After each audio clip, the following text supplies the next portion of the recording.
ગણેશ વિસર્જન બાદ નદીઓમાં તોડવામાં આવતી પીઓપીની મૂર્તિઓના દ્રશ્યો જોઈ દિલ કંપી ઉઠ્યું. મનીષાબેન સ્મરણ કરે છે, ત્યાંથી વિચાર આવ્યો કે શું આપણે પરિવર્તન બીજી પોતાના ઘરેથી ન વાવી શકીએ? આ વિચારોને વાસ્તવિક સ્વરૂપ આપતા દંપતીએ મુંબઈથી ખાસ માટીની ગણેશ મૂર્તિઓ મંગાવવાનું શરૂ કર્યું.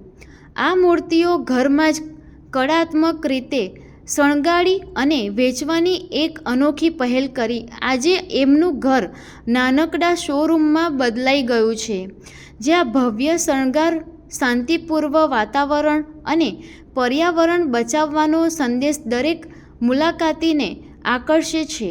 પર્યાવરણ બચાવો, પરંપરા જાળવો એમનું સૂત્ર છે. હિતેશભાઈ ઉમેરે છે કે ગણેશોત્સવ માત્ર ઉજવણી નથી, તે ધરતી સાથેનો સંવાદ પણ છે. માટીની મૂર્તિઓથી વિસર્જન પછી પણ પાણી શુદ્ધ રહે છે અને જળચર જીવોને નુકસાન થતું નથી. મક્તમપુરનું આ દંપતી ભરૂચ અને આસપાસના વિસ્તારોમાં માટે પ્રેરણા સ્ત્રોત બની રહ્યું છે. આજના યુગમાં જ્યાં પર્યાવરણ ચિંતાનો વિષય છે, ત્યાં તેમનું આ પહેલ એક સાચો સંદેશ આપે છે કે પરિવર્તનની શરૂઆત ઘરેથી થાય છે. મારું નામ મનીષા છે. અમે મક્તમપુરમાં રહીએ છીએ. અમારા લગ્ન પછી અમે ઘરે ગણપતિની સ્થાપના કરી હતી. તે બાદ અમારા હસબન્ડને વિચાર આવ્યો કે આપણે બી ગણપતિની લાવીએ અને પર્યાવરણનું બચાવ વિચારીને બધે ડેકોરેશનવાળી મૂર્તિ જાય એવું આપણે પ્રયાસ કરીએ. આશરે 1500થી સ્ટાર્ટ થાય છે. 5-6 હજાર તકની ચાલે રેન્જ. માટીની છે, એકદમ પ્યોર.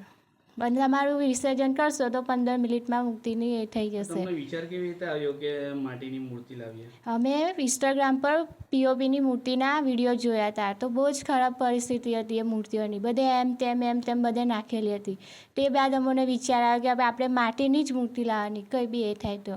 ભલે સસ્તી નહીં, મોંઘી થોડી એ વેચવાની, પણ માટીની મૂર્તિ લાવવાની. પીઓપીની મૂર્તિને બહુ જ ખરાબ એ થાય છે, એટલા માટે. ડેકોરેશન કરો છો તમે, તો તમારા મનમાં જે વખત ડેકોરેશન કરતા હોય તે વખતે શું ભાવ હોય છે?